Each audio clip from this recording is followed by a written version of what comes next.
இன்னைக்கு டீனேஜ் பிள்ளைங்க, டீனேஜ்னா 13லேருந்து சொல்லலாம், இல்லைன்னா ஆஃப்டர் 10 கூட வச்சுக்கலாம். அதாவது சின்ன குட்டி பிள்ளைங்க, பொம்பளை பிள்ளைங்க வச்சுக்கோங்க, கேர்ள் பேபிஸ் வச்சுருக்கோங்க. அம்மாவுக்கு வந்து ஒரு பெரிய கவலை என்ன அப்படின்னா, அந்த பியூபர்ட்டி டைமில் நிறைய பேருக்கு அண்ட்ராம்ஸில் குட்டி குட்டியாக ஹேர்ஸ் வந்து வளர ஆரம்பிச்சிடும். அப்போ அது என்ன பண்ணுறதுன்னு தெரியாமல் நிறைய பேர் ரேசர் யூஸ் பண்ணிடுறது, அப்புறம் டெபிலேட்டரி க்ரீம்ஸ் யூஸ் பண்ணுறது, இந்த மாதிரி எல்லாம் போவாங்க. நான் வந்து இதுக்கு ஒரு பிக் நோ சொல்வேன். ஏன்னா திடீர்னு ரேசர்ஸோ டெபிலேட்டரி க்ரீம்ஸ் வந்து ரொம்ப சென்சிட்டிவ் ஏரியா. அண்ட்ராம்ஸுங்கிறது ரொம்ப சென்சிட்டிவ் ஏரியா. ஸோ அது வந்து குழந்தைங்களுக்கு போடுறப்ப என்ன ஆகும்னா, ஒன்று ரேசர் போட்டிங்கன்னா குத்தும், நீங்கள் 2வது நாளே வளர்ந்து குத்தும், திரும்பி அது வந்து ஸ்டிமுலேட் பண்ணி விட்ரும், ஹேர் க்ரோத்தை ஸ்டிமுலேட் பண்ணி விட்ரும்.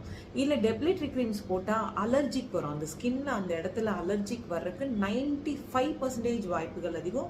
ரொம்ப ரேராக தான் வந்து க்ரோத்தும் ஸ்டிமுலேட் ஆகாமல் சென்சிட்டிவ் இல்லாமல் இருக்கும். பட் அதை வந்து நான் வந்து ரெக்கமெண்ட் பண்ணவே மாட்டேன். ஸோ நான் என்ன ரெக்கமெண்ட் பண்ணுவேன், நான் ரெகுலராக பார்த்ததில்ல, ரெகுலராக யூஸ் பண்ணுறதுல ரொம்ப ப்ராக்டிக்கலாக குட்டாக இருக்கிறது வந்து வேக்சிங் மட்டும்தான். நீங்கள் பார்லரில் உங்களுக்கு தெரிஞ்ச பார்லர், ரெகுலராக எப்பயும் போகிற பார்லரில் போயிட்டு வேக்சிங் நீங்கள் ஏற்கனவே பண்ணியிருக்கீங்களா, இல்லை நீங்கள் பண்ணி பார்த்துக்கலாம். உங்கள் குழந்தைக்கு நல்லா பண்ணுறாங்கன்னு தெரிஞ்சதுன்னா உங்கள் குழந்தைய அங்கே கூப்பிட்டு போயிட்டு நீங்கள் எப்போ ஸ்டார்ட் ஆகுதோ அப்போ இருந்தே ரிமூவ் பண்ண ஆரம்பிச்சிடலாம். மந்த்லி ஒன்ஸ் வேக்சிங் மூலியமாக நீங்கள் ரிமூவ் பண்ணிங்கன்னா ஹேர் க்ரோத் ரொம்ப கம்மியாயிடும். அந்த ரூட் எல்லாம் வந்து ரொம்ப சாஃப்ட் ஆகிட்டு ஆட்டோமேட்டிக்காக க்ரோத் வளர்றதே இருக்காது. ஒரு 10 இயர்ஸ் கழிச்செல்லாம் பார்த்தீங்கன்னா சுத்தமாக க்ரோத்தே இருக்காது. அவங்க வந்து ஒரு 12 இயர்ஸ்னால் ஒரு 22 இயர்ஸ்லலாம் பார்த்தீங்கன்னா சுத்தமாக ஒரு ஹேரே இருக்காது. ஒரு 4-5 முடி இருந்தாவே ஒரு பெரிய அதிசயமாக தான் இருக்கும்.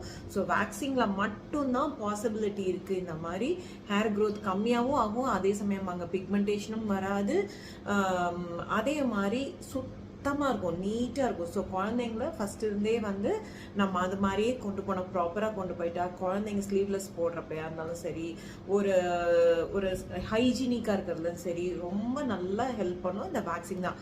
ஆனால் பட் ப்ராப்பராக பண்ணுற பியூட்டிஷியன்ட்ட தான் கூட்டு போகணும். தெரியாதவங்ககிட்ட பண்ணாதீங்க, ஏற்கனவே பழகுனவங்ககிட்ட மட்டும் பண்ணுங்க. அது ஒன்று மட்டும்தான் இதில் வந்து நீங்கள் கவனிக்கணும்.